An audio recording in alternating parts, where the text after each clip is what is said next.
Back to Sirikeshava Kannada vlogs. ಈಗ ಜೋಳದ ರೊಟ್ಟಿ ಮಾಡ್ತಾ ಇದ್ದೀನಿ. ನಾನು ಜೋಳದ ರೊಟ್ಟಿನ ಹೇಗೆ ಮಾಡೋದು ಅಂತ ತೋರಿಸ್ತೀನಿ. ಬಟ್ ಎಲ್ಲರೂ ಮಾಡ್ತೀರಾ, ನಾನು ಫಸ್ಟ್ ಟೈಮ್ ಅಂದರೆ ಸುಮಾರು ಸಲ ನಾನು ಜೋಳದ ರೊಟ್ಟಿ ಮಾಡಿದ್ದೀನಿ. ಆದರೆ ನಾನು ಜಾಸ್ತಿ ಮಾಡ್ತಿರ್ಲಿಲ್ಲ ಅಲ್ವಾ. ನಾವು ಜೋಳದ ರೊಟ್ಟಿ ಜಾಸ್ತಿ ಮಾಡಲ್ಲ ಅಲ್ವಾ. ನಾವು ಮೈಸೂರಾಗಿರೋದ್ರಿಂದ ಅಷ್ಟೊಂದು ಚಪಾತಿನೇ ಜಾಸ್ತಿ ಮಾಡೋದು. ಬಟ್ ಇವಾಗ ನಾನು ಜೋಳದ ರೊಟ್ಟಿನ ಎಲ್ಲರೂ ಜೋಳದ ರೊಟ್ಟಿ ಮಾಡಿದ್ದೀನಿ ಅಂತಿದ್ರು. ನೋಡೋಣ, ನಾನು ಅಷ್ಟು ಬೇರೆ ಹೊರಗಡೆ ತಿಂತಿದ್ದೇ ಹೊರತು ಜೋಳದ ರೊಟ್ಟಿನ ನಾನು ಯಾವಾಗಲೂ ಮಾಡಿರಲಿಲ್ಲ. ಬಟ್ ಇವಾಗ ಜೋಳದ ಹಿಟ್ಟು ತಂದು ಇಟ್ಕೊಂಡು ಜೋಳದ ರೊಟ್ಟಿ ಮಾಡ್ತಾ ಇದ್ದೀನಿ. ಬಟ್ ಯಾರು ಹೇಳಿಕೊಟ್ರು ಅದನ್ನ ಮಾಡ್ತಾ ಇದ್ದೆ. ಆದರೆ ನನಗೆ ಫಸ್ಟ್ ಟೈಮು ಜೋಳದ ರೊಟ್ಟಿ ನಿಜವಾಗ್ಲೂ ಅದು ಹೆಂಗೆ ಮಾಡ್ತಾರೋ ಗೊತ್ತಿಲ್ಲ. ಉತ್ತರ ಕನ್ನಡದ ಕಡೆ ನನಗಂತೂ ಫಸ್ಟ್ ಟೈಮು ಯಾಕೆ ಅಯ್ಯೋ ಹಿಂಗಪ್ಪ ಮಾಡ್ತಾರೆ ಜೋಳದ ರೊಟ್ಟಿ ಅನ್ನಿಸ್ತಿದ್ದು. ಇವಾಗ ಸ್ವಲ್ಪ ಕಲ್ತಿದ್ದೀನಿ. ಅದರಿಂದ ಜೋಳದ ರೊಟ್ಟಿನ ಮಾಡೋದನ್ನ ನಾನು ಕಲ್ತು ನಿಮಗೆ ಹೇಳ್ಕೊಡ್ತಾ ಇದ್ದೀನಿ. ಫಸ್ಟ್ ಟೈಮ್ ಯಾರಾದರೂ ನೋಡೋರು ಜೋಳದ ರೊಟ್ಟಿ ಮಾಡಬೇಕು ಅನ್ನೋರು ಈ ರೀತಿ ಮಾಡ್ಕೊಳ್ಳಿ ಅಂತ ತೋರಿಸ್ತಾ ಇದ್ದೀನಿ.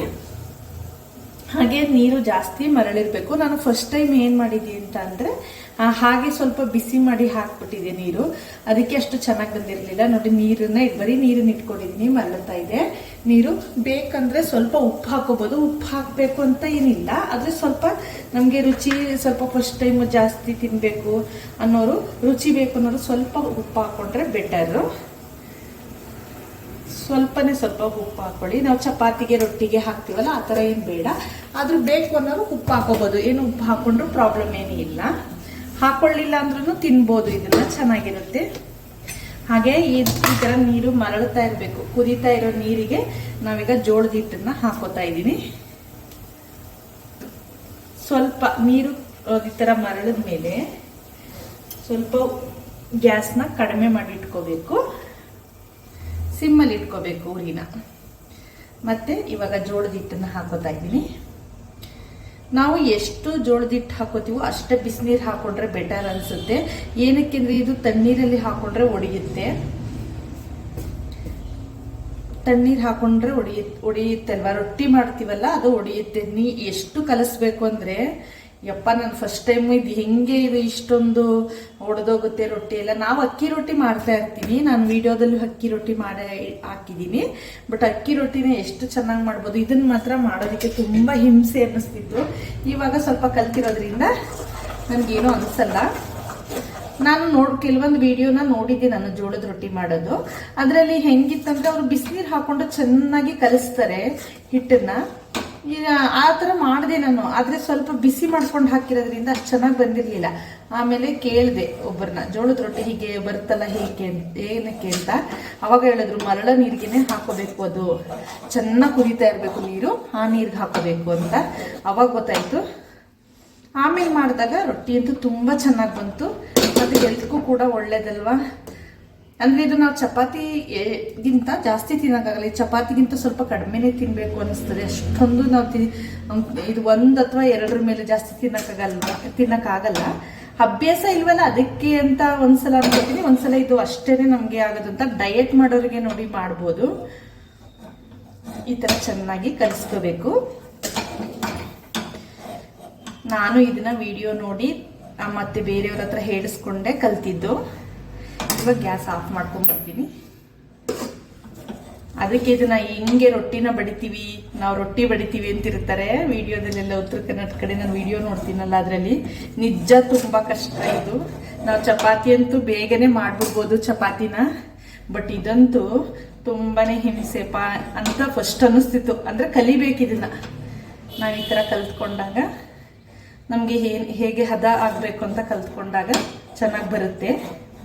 ಬಟ್ ತಿನ್ನೋದಕ್ಕಂತೂ ತುಂಬಾ ರುಚಿಯಾಗಿರುತ್ತೆ. ಇದಕ್ಕೆ ಅವರೆಲ್ಲ ಬದನೆಕಾಯಿ, ಎಣ್ಣೆಕಾಯಿ, ಜೋಳಿಕಾಯಿ ಪಲ್ಯ ಅಂತ ಮಾಡ್ತಾರೆ. ನಾವು ಬದನೆಕಾಯಿ ಆಲೂಗಡ್ಡೆ ಪಲ್ಯ ಮಾಡಿದ್ದೆ, ಚೆನ್ನಾಗಿ ಬಂದಿತ್ತು. ಅದಕ್ಕೆ ಇವತ್ತು ವಿಡಿಯೋದಲ್ಲಿ ನಿಮ್ಗೆ ಮಾಡಿ ತೋರಿಸ್ತಾ ಇದ್ದೀನಿ. ಈ ತರ ಮಾಡಿ ನಾವೀಗ ಸ್ವಲ್ಪ ಬಿಸಿ ಆರ್ಲಿ, ಸ್ವಲ್ಪ ಕೈಗೆ ನೋಡಿ ಈ ತರ ಮಾಡ್ಕೋಬೇಕು. ಸ್ವಲ್ಪ ಬಿಸಿ ಆರಿದ್ಮೇಲೆ ಚೆನ್ನಾಗಿ ಇದನ್ನ ನಾದಬೇಕು. ತುಂಬ ಎಷ್ಟು ಅಂದರೆ ನಾವು ಚಪಾತಿ ಹಿಟ್ಟು ಕಲಸಿಟ್ಬಿಡ್ತೀವಿ. ಇದನ್ನಂತೂ ಹಂಗೆ ಕಲ್ಸೋಕ್ಕಾಗಲ್ಲ. ಚೆನ್ನಾಗಿ ನಾದಿ ಕಲಿಸ್ಬೇಕು. ಇಲ್ಲಾಂದರೆ ರೊಟ್ಟಿ ತಟ್ಟೋದಕ್ಕೇ ಆಗಲ್ಲ, ರೊಟ್ಟಿ ಬಡಿಯೋದಕ್ಕಂತೂ ಆಗೋದೇ ಇಲ್ಲ. ನೋಡಿ, ಈ ಥರ ಬರಬೇಕು. ಇದಕ್ಕೇನು ಸ್ವಲ್ಪ ನಿಮಗೆ ನೀರು ಶಾರ್ಟೇಜ್ ಆಯಿತು ಅಂದರೆ ನೀರು ಹಾಕೊಳ್ಳಿ, ಇಲ್ಲ ಅಂದರೆ ಬೇಡ. ಬೇಕಾದ್ರೆ ಇದನ್ನೇ ಹೀಗೇನೆ ಕಲಿಸ್ಬೋದು, ಅಥವಾ ಸ್ವಲ್ಪ ನೀರು ಹಾಕೊಂಡು ಕಲಿಸ್ತೀನಿ ಬೇಗ ಬೇಕು ಅಂದರೆ ಸ್ವಲ್ಪ ನೀರು ಹಾಕೊಂಡು ಕಲಿಸ್ಕೋಬೋದು. ಇದಕ್ಕೆ ನೋಡಿ ಇವಾಗ ಆರಿದೆ, ಸ್ವಲ್ಪ ಇವಾಗ ಕೈಯಲ್ಲಿ ಚೆನ್ನಾಗಿ ಕಲಿಸ್ಕೊಂಡ್ಬಿಡೋಣ. ನೋಡಿ ಚೆನ್ನಾಗಿ ಬರ್ತಾ ಇದೆ ಇವಾಗ. ಸೊ ಸ್ವಲ್ಪ ಬೇಕು ಅಂದರೆ ಸ್ವಲ್ಪ ನೀರು ಹಾಕೋಬೋದು. ಸ್ವಲ್ಪ ನೀರು ಬೇಕು ಅನ್ನಿಸ್ತು. ನೀರು ಸ್ವಲ್ಪ ಜಾಸ್ತಿ ತಗೊಳುತ್ತೆ ಇದು.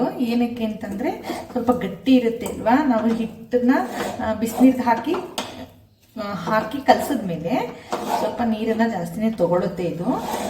ನೀರೆಲ್ಲ ಹಿಟ್ಟು ಅಬ್ಸರ್ವ್ ಮಾಡಿರುತ್ತೆ ಅಲ್ವಾ, ಅವಾಗ ಸ್ವಲ್ಪ ಗಟ್ಟಿ ಅನಿಸುತ್ತೆ. ಸ್ವಲ್ಪ ಇನ್ನೂ ಬಿಸಿನೇ ಇದೆ. ಇವಾಗ ಕೆಳಗಡೆ ಇಟ್ಕೊಂಡು ಚೆನ್ನಾಗಿ ಕಲಿಸ್ತೀನಿ. ಇವಾಗ ನಮಗೆ ಎಷ್ಟು ಬೇಕಷ್ಟನ್ನು ನೀರನ್ನು ಹಾಗೆ ತುಂಬಾನು ಜಾಸ್ತಿ ಹಾಕೋಬಾರ್ದು. ಒಂದೇ ಸಲ ನಾವು ಚಪಾತಿಗೆ ರೊಟ್ಟಿಗೆಲ್ಲ ಕಲಿಸ್ತೀವಲ್ಲ ಆ ಥರ ಹಾಕೋಬಾರ್ದು. ಸ್ವಲ್ಪನೇ ಹಾಕೊಂಡು ಚೆನ್ನಾಗಿ ಕಲಿಸ್ಬೇಕು. ನಿಜ ಈ ಥರ ಮಾಡಿದ್ರೆ ಚೆನ್ನಾಗಿ ಬರುತ್ತೆ. ಇಲ್ಲಾಂದರೆ ನೀವು ಸ್ವಲ್ಪ ಬೆಚ್ಚಗಿರೋ ನೀರು ಅಥವಾ ಸ್ವಲ್ಪ ಬಿಸಿ ನೀರು ಹಾಕೊಂಡು ಜಾಸ್ತಿ ನೀವು ತಣ್ಣೀರನ್ನ ಹಾಕೊಂಡ್ರೆ ಇದು ಹಿಟ್ಟನ್ನು ಕಲಸೋಕ್ಕೆ ಆಗೋದಿಲ್ಲ. ಮತ್ತೆ ರಫ್ ಆಗು ಇರುತ್ತೆ, ಮತ್ತು ತಟ್ಟಕ್ಕಂತೂ ಆಗೋದೇ ಇಲ್ಲ. ನಾವು ಇದನ್ನ ಚಪಾತಿ ನಾವು ಹೇಗೆ ಲಟ್ಟಣಿಗೆಲ್ಲ ಹರ್ಕೋತೀವೋ ಆ ಥರನೇ ಮಾಡ್ಬೋದು. ಇದನ್ನ ಒತ್ತುತ್ತೀವೋ ಚಪಾತಿನ ಆ ಥರನೇ ಮಾಡ್ಬೋದು. ಸ್ವಲ್ಪ ಬಡಿದ್ರೆ ಸಾಕು, ರೊಟ್ಟಿನ ತಟ್ಟಿದ್ರೆ ಸಾಕು. ಆಮೇಲೆ ನಾವು ಚಪಾತಿ ಹಿಟ್ಟನ್ನ ಹೇಗೆ ಮಾಡ್ತೀವೋ ಹಾಗೆ ಮಾಡ್ಬೋದು. ಸಾಫ್ಟಾಗಿ ಬಂದಿದೆ. ಆ್ಯಕ್ಚುಲಿ ಇದು ಸಾಫ್ಟಾಗಿ ಬಂದಿದೆ ಇವಾಗ. ನಾನು ಫಸ್ಟ್ ಗೊತ್ತಿಲ್ಲದೆ ಅಂತೂ ತುಂಬ ಹಿಂಸೆ ಅನ್ನಿಸ್ಬಿಡ್ತಪ್ಪ, ಹೆಂಗೆ ಮಾಡ್ತಾರೆ ಜೋಳದ ರೊಟ್ಟಿ. ನಾವು ಒಂದು ಕಡೆ ಹೋದಾಗ ಅಷ್ಟೇ ಜೋಳದ ರೊಟ್ಟಿನ ತೊಗೊಂಡು ತಿಂತಿದ್ವಿ, ಚೆನ್ನಾಗಿರೋದು. ಬಟ್ ಹೇಗೆ ಮಾಡೋದು ನನಗೆ ಅಷ್ಟು ಐಡಿಯಾ ಇರಲಿಲ್ಲ. ಇವಾಗ ತಂದು ಮಾಡಿದ್ಮೇಲಂತೂ ಫಸ್ಟ್ ಟೈಮ್ ಹಾಗೆ ಅನ್ನಿಸ್ತು.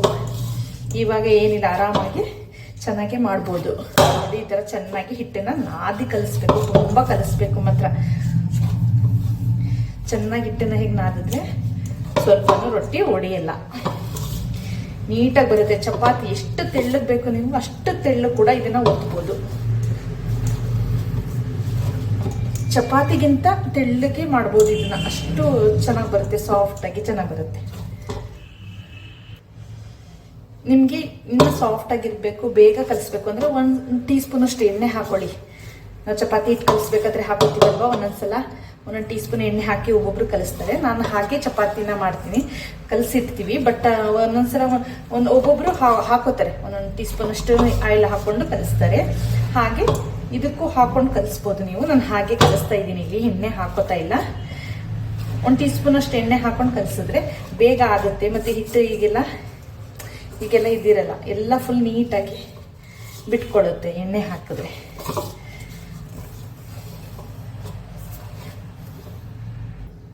ನೋಡಿ ಈ ಥರ ಚೆನ್ನಾಗಿ ನಾದಿ ಜೋಳದ ಹಿಟ್ಟನ್ನು ರೆಡಿ ಮಾಡ್ಕೊಂಡಿದ್ದೀನಿ. ಇವಾಗ ನೋಡಿ ಈ ಥರ ಮಾಡಿದ್ರೆ ಈಗ ರೊಟ್ಟಿನ ತಟ್ಕೊಬೋದು. ಈ ಥರ ನೀಟಾಗಿ ಬರುತ್ತೆ. ಆಮೇಲೆ ತಟ್ಟೋದನ್ನು ತೋರಿಸ್ತೀನಿ. ಫಸ್ಟ್ ಇವಾಗ ಗೊಜ್ಜು ಮಾಡಿ ಇಟ್ಕೊಂಡ್ಬಿಡ್ತೀನಿ. ಆಲೂಗೆಡ್ಡೆ ಬದನೆಕಾಯಿ ಗೊಜ್ಜು ಮಾಡಿ ಇಟ್ಕೊತೀನಿ ಇದಕ್ಕೆ. ಹಾಗೆ ಇದ್ರ ಮೇಲೆ ಒಂದು ಪ್ಲೇಟನ್ನ ಮುಚ್ಚಿಡ್ತೀನಿ ನಾನು. ಬಟ್ಟೆ ಮುಚ್ಚಿಟ್ರು ಒಂದು ಸ್ವಲ್ಪ ಒದ್ದೆ ಮಾಡಿ ಬಟ್ಟೆ ಮುಚ್ಚಿಡ್ತಾರೆ, ಬಟ್ ನಾನಿಲ್ಲಿ ಪ್ಲೇಟನ್ನು ಅಷ್ಟೇ ಮುಚ್ಚಿಡ್ತಾ ಇದ್ದೀನಿ. ನಾನಿವಾಗ ಆಲೂಗೆಡ್ಡೆ ಬದನೆಕಾಯಿ ಗೊಜ್ಜನ್ನ ಜೋಳದ ರೊಟ್ಟಿಗೆ ರೆಡಿ ಮಾಡ್ತಾ ಇದ್ದೀನಿ. ಬಾಣಲೆ ಇಟ್ಕೊಂಡಿದ್ದೀನಿ. ಇದು ಜೋಳದ ರೊಟ್ಟಿ ಜೊತೆಗೆ ಚೆನ್ನಾಗಿರುತ್ತೆ. ಬರೀ ಬದನೆಕಾಯಿ ಎಣ್ಗಾಯಿ ಅಂತ ಮಾಡ್ತಾರೆ, ಆದರೆ ನಾ ಇದಕ್ಕೆ ಆಲೂಗೆಡ್ಡೆ ಬದನೆಕಾಯಿ ಗೊಜ್ಜು ಮಾಡ್ಕೊಂಡ್ರೆ ಚೆನ್ನಾಗಿರುತ್ತೆ. ಜೋಳದ ರೊಟ್ಟಿ ಮತ್ತೆ ಆಲೂಗೆಡ್ಡೆ ಬದನೆಕಾಯಿ ಗೊಜ್ಜು ಮಾಡಿದ್ರೆ ಒಳ್ಳೆ ಕಾಂಬಿನೇಷನ್, ಚೆನ್ನಾಗಿರುತ್ತೆ. ಇವಾಗ ಎಣ್ಣೆ ಹಾಕೊಂಡಿದ್ದೀನಿ. ಅದು 2 ಬಿಟ್ಟು ಇನ್ಯಾವುದೂ ಹಾಕಿಲ್ಲ. ಸಾಸಿವೆ, ಸ್ವಲ್ಪ ಕಡಲೆಬೇಳೆ ಹಾಕ್ತಾ ಇದ್ದೀನಿ. ನಾನು 1 ಟೀ ಸ್ಪೂನ್ ಅಷ್ಟೇ ಕಡಲೆಬೇಳೆ ಹಾಕ್ತಾ ಇದ್ದೀನಿ.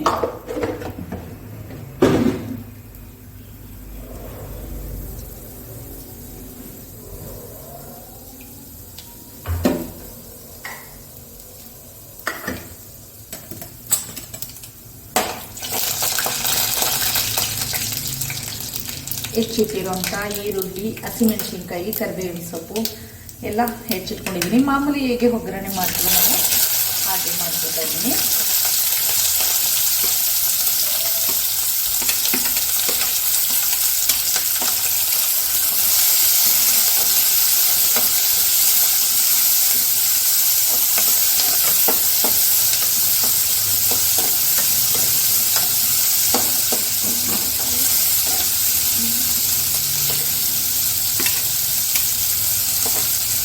ಸ್ವಲ್ಪ ಕಾಯಿ ತುರಿದು ಇಟ್ಕೊಂಡಿದ್ದೀನಿ, ಹಾಗೆಯೇ ಟೊಮೆಟೊ ಹೆಚ್ಚಿಟ್ಕೊಂಡಿದ್ದೀನಿ, ಆಲೂಗೆಡ್ಡೆ ಬದನೆಕಾಯಿ ಹೆಚ್ಚಿ ನೋಡಿ ಈ ಥರ ನೀರಿಗೆ ಹಾಕಿ ಇಟ್ಕೊಂಡಿದ್ದೀನಿ. ನಿಮಗೆ ಗೊತ್ತಲ್ಲ, ಸ್ವಲ್ಪ ಬದನೆಕಾಯಿ ಮತ್ತು ಆಲೂಗೆಡ್ಡೆ ಸ್ವಲ್ಪ ಕಪ್ಪಾಗುತ್ತೆ, ಅದಕ್ಕೆ ನೀರೊಳಗೆ ಹೆಚ್ಚಿ ನೀರೊಳಗೆ ಇಟ್ಕೊಂಡಿದ್ದೀನಿ. ಅಥವಾ ನೀವು ತಕ್ಷಣ ಮಾಡ್ತೀನಿ ಅಂತಂದರೆ ತೊಳೆದ್ಬಿಟ್ಟು ಹೆಚ್ಕೋಬೋದು, ಇಲ್ಲ ಹೆಚ್ಚಿಬಿಟ್ಟು ನೀರೊಳಗಡೆ ಹಾಕಿಟ್ರೆ ಬದನೆಕಾಯಿ ಮತ್ತು ಆಲೂಗೆಡ್ಡೆ ಕಪ್ಪಾಗೋದಿಲ್ಲ. ಇವಾಗ ಟೊಮೆಟೊ ಹಾಕೋತಾ ಇದ್ದೀನಿ. ಫಸ್ಟು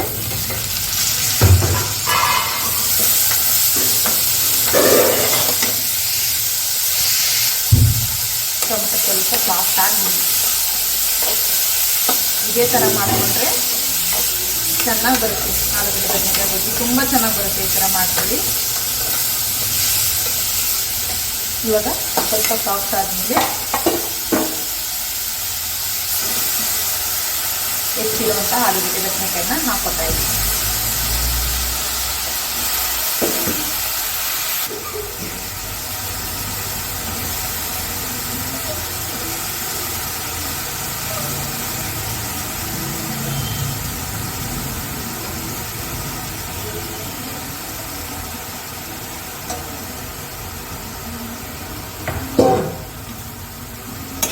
ಚೆನ್ನಾಗಿ ಮಿಕ್ಸ್ ಮಾಡಿ ಇವಾಗಲೇ ಎಲ್ಲ ಒಟ್ಟಿಗೆ ಹಾಕ್ಬಿಡೋಣ. ಉಪ್ಪು ಮತ್ತು ತುರಿದಿರೋಂಥ ಕಾಯಿ ಎಲ್ಲ ಒಟ್ಟಿಗೆ ಹಾಕ್ಬಿಡೋಣ. ಇವಾಗ ತುರಿದಿರೋಂಥ ಕಾಯಿನ ಹಾಕ್ತಾ ಇದ್ದೀನಿ. ರುಚಿಗೆ ಎಷ್ಟು ಬೇಕಾದ್ರೆ ಉಪ್ಪು ಹಾಕೊಳ್ಳೋಣ. ಇದಕ್ಕೆ ರುಬ್ಬೋ ಅವಶ್ಯಕತೆ ಏನಿಲ್ಲ, ರುಬ್ಬಿ ಮಾಡಬೇಕು ಗೊಜ್ಜುಗಳನ್ನ ಆ ಥರ ಏನಿಲ್ಲ. ನೀವು ಹಾಗೆ ಮಾಡ್ಕೊಂಡ್ರೆ ಚೆನ್ನಾಗಿ ಬರುತ್ತೆ.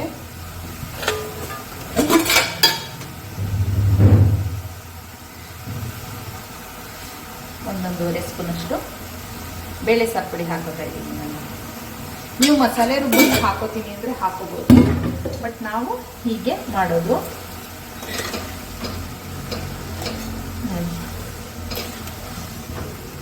ಬದನೆಕಾಯಿ, ಆಲೂಗೆಡ್ಡೆ, ಟೊಮೊಟೊ ಎಲ್ಲ ಸ್ವಲ್ಪ ಎಣ್ಣೆಲಿ ಚೆನ್ನಾಗಿ ಈ ಥರ ಮಿಕ್ಸ್ ಮಾಡಿ ಬೆಂದಾಗ ಅದು ರುಚಿ ಚೆನ್ನಾಗಿ ಬರುತ್ತೆ. ಫಸ್ಟೇ ನೀರು ಹಾಕ್ಬಿಟ್ರೆ ರುಚಿ ಬರಲ್ಲ. ನೀವು ಕುಕ್ಕರಲ್ಲಿ ಮಾಡಿದಾಗೂ ಅಷ್ಟೇ, ಒಂದೇ ವಿಸಲ್ ಈ ಥರ ಮಾಡಿಬಿಟ್ಟು ಒಂದು ವಿಸಲ್ ಹಾಕಿಬಿಟ್ರೆ ಸಾಕು. ನಾನಿದು ಇವಾಗ ಬಾಂಡಿಲ್ ಮಾಡ್ತಾ ಇದ್ದೀನಿ, ಕುಕ್ಕರನ್ನು ಮಾಡ್ತಾ ಇಲ್ಲ. ಕುಕ್ಕರಲ್ಲೂ ಮಾಡ್ಬೋದು, ಚೆನ್ನಾಗಿರುತ್ತೆ ನೋಡಿ. ಗೊಜ್ಜು ರೆಡಿ ಆದಷ್ಟೇ ಚೆನ್ನಾಗಿ ಬಂದಿದೆ. ಇವಾಗ ಒಂದು 5 ನಿಮಿಷ ಸ್ವಲ್ಪ ನೀರು ಹಾಕೊಳ್ಳೋಣ. ಇದಕ್ಕೆ ತುಂಬ ಗಟ್ಟಿ ಇದ್ರೆ ಚೆನ್ನಾಗಿ ಬರಲ್ಲ. ಸಾಕು ನೀರು.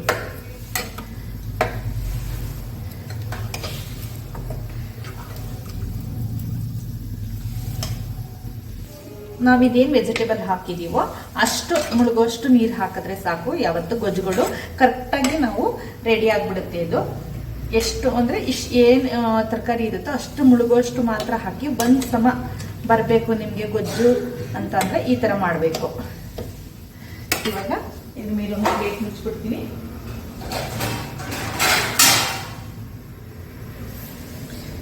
ಒಂದು 5 ನಿಮಿಷ ಚೆನ್ನಾಗಿ ಬೇಯಲಿದ್ದು ಇವಾಗ ರೆಡಿಯಾಗಿದೆ.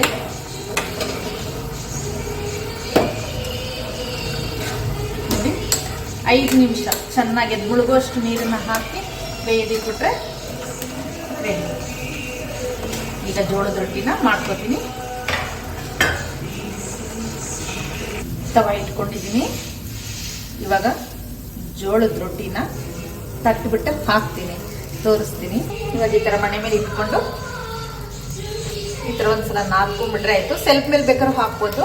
ಇದು ಸೆಲ್ಫ್ ಏನಂತಂದರೆ ಇದು ಆವಾಗಿಂದಲ್ಲ, ಹಳೆ ಕಾಲದ್ದು ಸೆಲ್ಫ್ ಅಲ್ಲ, ಅದಕ್ಕೆ ಇದು ಅಷ್ಟು ಚೆನ್ನಾಗಿ ಬರಲ್ಲ. ಏನಂದರೆ ಇದು ಸ್ವಲ್ಪ ಏನಂತಾರದು ಬ್ಲಾಕ್ ಕಲ್ಲು, ಏನೋ ಬಳಪ್ಪ ಕಲ್ಲು ಆ ಥರ ಇರುತ್ತಲ್ಲ, ಆ ಥರ ಕಲ್ಲಿದು. ಅದರಿಂದ ನೈಸ್ ಇಲ್ಲ ಇದು ಕಲ್ಲು. ಅದರಿಂದ ನಾನು ಇದ್ರ ಮೇಲೆ ಮನೆ ಮೇಲೆ ಹಾಕೋತಾ ಇದ್ದೀನಿ. ಸ್ವಲ್ಪ ಜೋಳದ ಹಿಟ್ಟನ್ನೇ ಹಾಕೋತೀನಿ.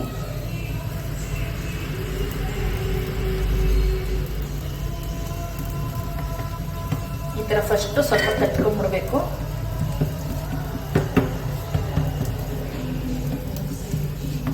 ಅಂದ್ರೆ ಇದು ನೈಟ್ ಮಾಡ್ಕೋಬಹುದು ಫ್ರೀ ಇದ್ದಾಗ. ನಾವು ಬೆಳಗ್ಗೆ ತಿಂಡಿಗೆಲ್ಲ ಮಾಡ್ತೀನಿ ಅಂದ್ರೆ ನಾವು ಬೇಗನೆ ಎದ್ದು ಮಾಡ್ಕೋಬೇಕಾಗತ್ತೆ, ಸ್ವಲ್ಪ ಟೈಮ್ ತಗೊಳುತ್ತೆ. ಇದು ಚಪಾತಿ ಮಾಡ್ಬಿಡ್ಬೋದು, ನಾವು ಚಪಾತಿಗೆ ಹೇಳ್ತೀವಿ ಟೈಮ್ ತಗೊಳುತ್ತೆ ಅಂತ, ಬಟ್ ಇದು ಇನ್ನೂ ಟೈಮ್ ಜಾಸ್ತಿ ತಗೊಳುತ್ತೆ.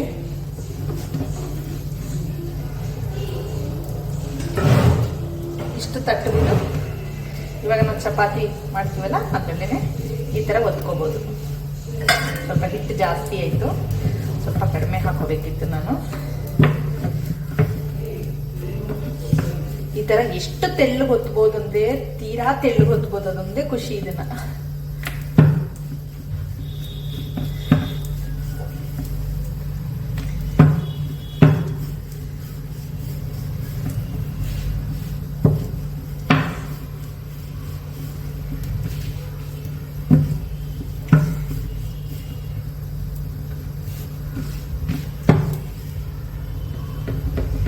ಸ್ವಲ್ಪ ಹೊಡೆದ್ರೆ ಈ ತರ ಕೈಯಲ್ಲಿ ಮಾಡ್ಕೊಳ್ಳಿ. ನನ್ಗಂತೂ ಫುಲ್ ತಟ್ಟಕ್ಕಂತೂ ಆಗಲ್ಲ.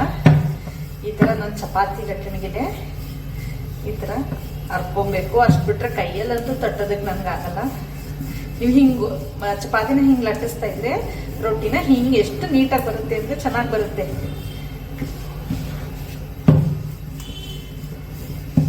ಹೆಂಚು ಕಾದೆ ಹೋಯ್ತು, ತವಾ ಕಾಯಿ ಬಿಡ್ದು.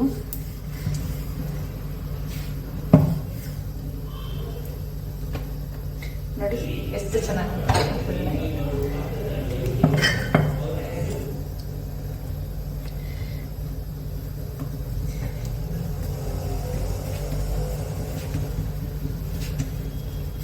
ಸ್ವಲ್ಪ ಹೀಗೆ ಒಡೆಯುತ್ತೆ ಅಲ್ವಾ, ಅದಕ್ಕೆ ಈ ತರ ಮಾಡ್ಕೊಂಡು ತಟ್ಬಿಟ್ಟು ಆಮೇಲೆ ಒತ್ತಿದ್ರೆ ಚೆನ್ನಾಗಿ ಬರುತ್ತೆ.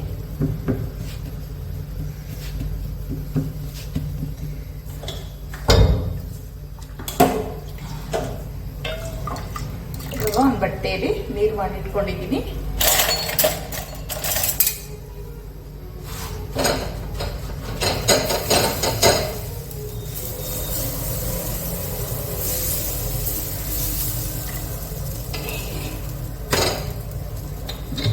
ಕೈಯಲ್ಲಿ ನೀರು ಮಾಡಬೇಡಿ, ಅಂಟ್ಕೊಂಡ್ಬಿಡುತ್ತೆ. ಅದರಲ್ಲಿ ನೀರು ಬರ್ತೀವಿ ಈ ಥರ ಮಾಡಿದ್ರೆ ಸ್ವಲ್ಪ ಹಿಟ್ಟು ಜಾಸ್ತಿ ಹಾಕಿರ್ತೀವಲ್ವಾ, ಅದರಿಂದ ಸ್ವಲ್ಪ ಬಿಡಿ ಬಿಡಿ ಕಾಣಿಸ್ತಾ ಇರುತ್ತೆ.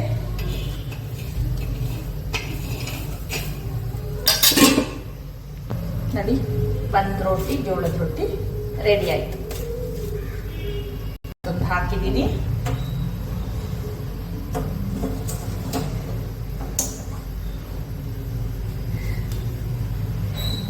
ಹೀಗೆ ನಾವು ಪ್ರತಿ ಒಂದು ರೊಟ್ಟಿ ಮಾಡುವಾಗ ಚೆನ್ನಾಗಿ ಮತ್ತೆ ನಾದ್ಕೊಂಡೇ ರೊಟ್ಟಿ ಮಾಡಬೇಕು. ಅವಾಗ ನೈಸ್ ಚೆನ್ನಾಗಿ ಬರುತ್ತೆ, ಇಲ್ಲಾಂದ್ರೆ ಸ್ವಲ್ಪ ಒಡ್ಕೊಡುತ್ತೆ.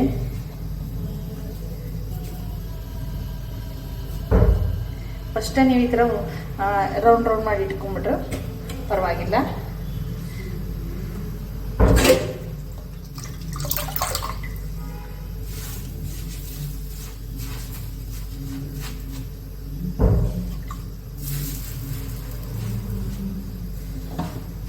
ಕೈಯಲ್ಲಿ ಹಾಕಕ್ಕೆ ಹೋಗ್ಬೇಡಿ, ಇದೇ ಥರ ಬಟ್ಟೆಲಿ ಹಾಕಿ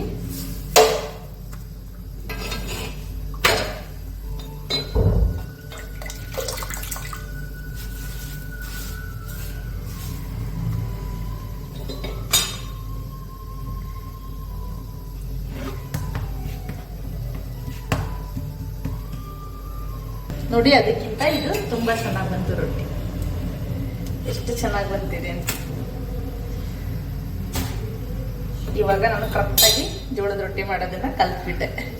ನೋಡಿ, ಜೋಳದ ರೊಟ್ಟಿ ಬದನೆಕಾಯಿ ಆಲೂಗಡ್ಡೆ ಗೊಜ್ಜು ರೆಡಿ ಆಯಿತು. ಎಷ್ಟು ಚೆನ್ನಾಗಿ ಬಂದಿದೆ ಅಂದರೆ ತುಂಬ ಚೆನ್ನಾಗಿ ಬಂದಿದೆ. ಒಂದ್ಸಲ ನೀವು ಟ್ರೈ ಮಾಡಿ ನೋಡಿ ಮನೆಯಲ್ಲಿ. ನಾನು ಕೂಡ ಹೊಸ್ದಾಗಿ ಕಲ್ತಿರೋದು. ಫಸ್ಟು ಹೊರಗಡೆ ಹೋಗಿ ತಿಂತಿದ್ದೆ, ಇವಾಗ ಎಲ್ಲಾದ್ರೂ ಹೋದಾಗ ಜೋಳದ ರೊಟ್ಟಿ ತೊಗೊಂಡು ತಿಂತಾ ಇದ್ದೆ. ಇವಾಗ ನಾನು ಮನೇಲಿ ಮಾಡಿದ್ಮೇಲೆ ನನಗಂತೂ ತುಂಬ ಖುಷಿ ಆಯಿತು, ಎಷ್ಟು ಚೆನ್ನಾಗಿ ಬಂದಿದೆ ಅಂತ ನೋಡಿ. ಹಾಗೆ ಈ ವಿಡಿಯೋ ನಿಮಗೆ ಇಷ್ಟ ಆಗಿದ್ರೆ ಲೈಕ್ ಆ್ಯಂಡ್ ಶೇರ್ ಮಾಡಿ, ಕಮೆಂಟ್ ಮಾಡಿ. ಆದಷ್ಟು ನನ್ನ ಚಾನಲ್ನ ಯಾರ್ಯಾರು ನೋಡ್ತಿದ್ದೀರೋ ಪ್ಲೀಸ್ ಎಲ್ಲರೂ ಸಬ್ಸ್ಕ್ರೈಬ್ ಮಾಡ್ಕೊಂಡು ನೋಡಿ. Thank you.